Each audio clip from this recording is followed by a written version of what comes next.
Mistakes have been made. Somebody spilled coffee all over the Space Center. Everything schematic has been destroyed. This is gonna suck. Hello everybody and welcome back. I recently deleted literally everything on my channel and I'm starting over. Enough said. Back to KSP. So, from what I said earlier, I'm playing Science Mode in Kerbal Space Program and everything has been... You have to unlock the parts as you go by doing different scientific data and stuff. And,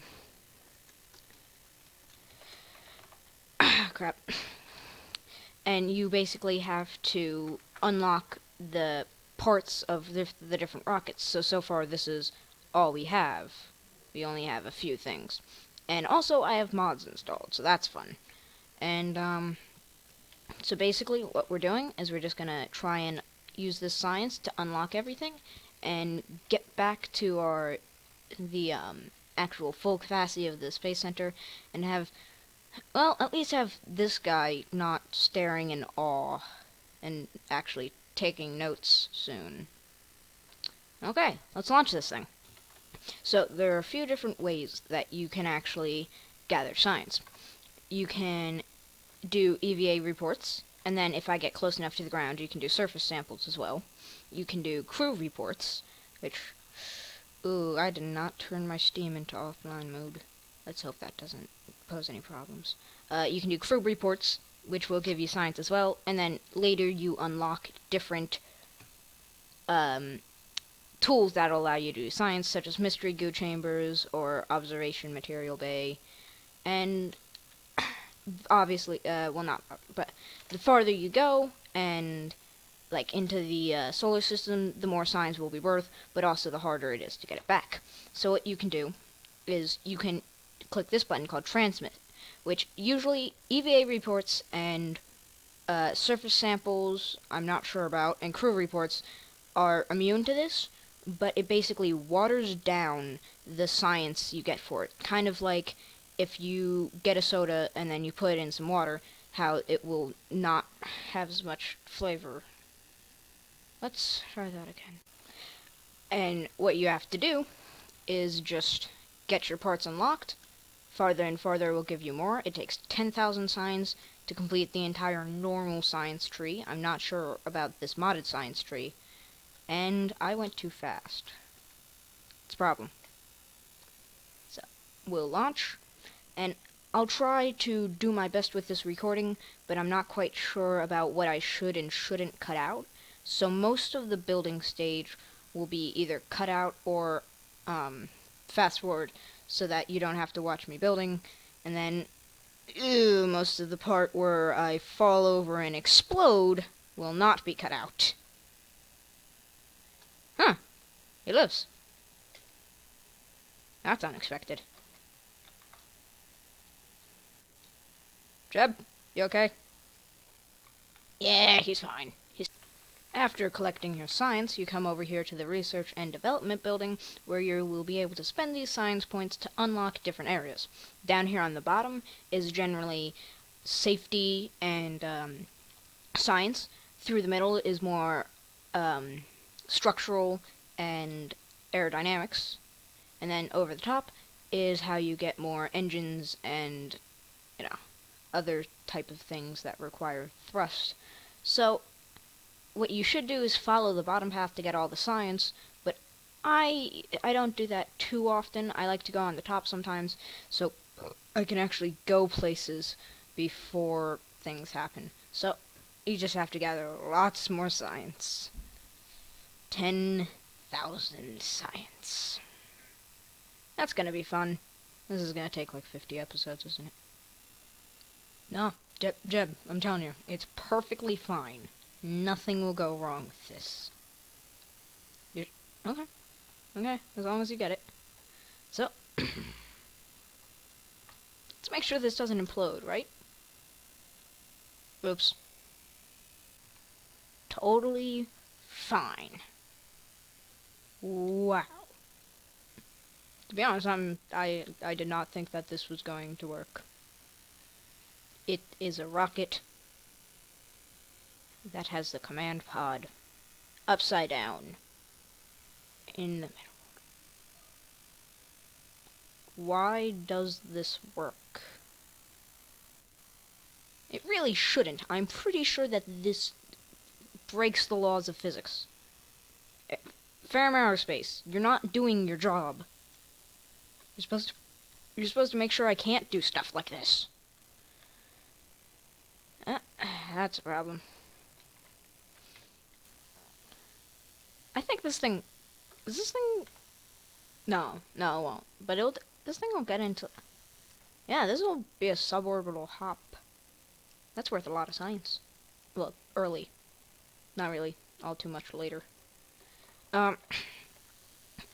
Like I said, the more successful the flight, oh god. The more successful the flight, the more science you get for it. But sometimes you spin out, which is bad. But this here is Mystery Goo, which gives you lots of science compared to the EVA reports and stuff. SAS, do your job. If you look, we can just see the atmosphere over here on the horizon, slowly kinda fading. Well, it won't fade, but it'll definitely become weaker as we go higher up. So, what we can do is wait until we get to our Apps and then fire our engines, and we might be able to push ourselves into close to an orbit. Fire the engines! See? Even Jeb agrees. It's gonna be perfectly fine. Oh god. Why is this happening? Why am I firing to... That is glitchy. Okay.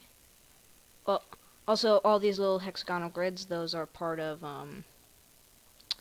the Kethane mod, which allows you to detect and then mine fuel on other planets to refuel your rockets, and you can even do it on Kerbal. And there are other ways of getting Kethane, some of which are less humane. You can turn Kerbals into Kethane. That's not the best. You probably shouldn't do that. You're a horrible person. I don't know why you even... no, I'm not doing that. It's horrible. I don't know why you even suggest that. And space! Our upside down, backwards, sideways, stupid rocket thing has made it into an orbit. Why? Just why, physics? Why? Well, let's go for a little spacewalk. Right? Crap, no, get back in. We need to stop the spin. One problem with going for a spacewalk is if your ship is spinning, you do not stay on for that long.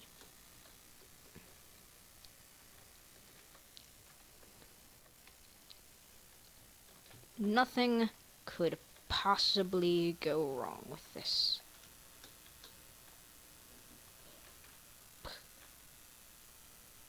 What if I put a cannon on the inside of this? Possibilities. Okay, we're bringing this down so that we can stick a cannon in it. Yeah. Sounds like a perfect idea. Nothing can go wrong. I don't know what Mission Control is talking about. They totally agree with the cannon idea, I think. They kind of shut off the line after I said, let's put a cannon on it. But either way, we're going to land in the ocean and then stick a cannon on this. Yeah. What are we gonna fire? We can fire Kerbals. Okay, we're gonna put this thing in orbit, and then if we ever find any aliens, we're gonna shoot Kerbals out of the cannon at them. Nothing can go wrong with this. Nothing. So I'm not allowed to put a cannon on it, due to political reasons. So instead, I'm just gonna send up an entire rocket and crash it onto the Turtle Empire. Nothing can go wrong. Except I might run out of fuel. That's why we have parachutes. I don't actually have a parachute inside that. It's just the parachute casing. Don't tell Jeb. Or the government. They will not be happy that I don't have parachutes. No, don't tell anybody. Just this conversation never happened. Minor problem. I'm sure it'll be fine. It's not like it's about to implode on itself and kill everyone, right? That only happens in movies, right? It's fine. It's fine. Sure, it's fine. The parachute will be good enough. The non-existent one, yeah. The parachutes, which I totally have. So the space tentacles were a bit of a problem, and then the second I got rid of them, they stopped. Looks like my dream of a space squid is never going to happen. Jebediah is still awfully happy, though. Good for you, Jebediah. Good for you. Don't ask me how he survived. There was no parachute. We hit the ground. The rocket blew up. Jeb is still here. Well, at least we won't have to pay for his funeral, so that's good. And that'll probably be the end of the episode. So, this was a very unsuccessful episode. We'll get more done next time. Looks like Jeb doesn't have to go to the dentist anytime soon. Okay, goodbye everybody.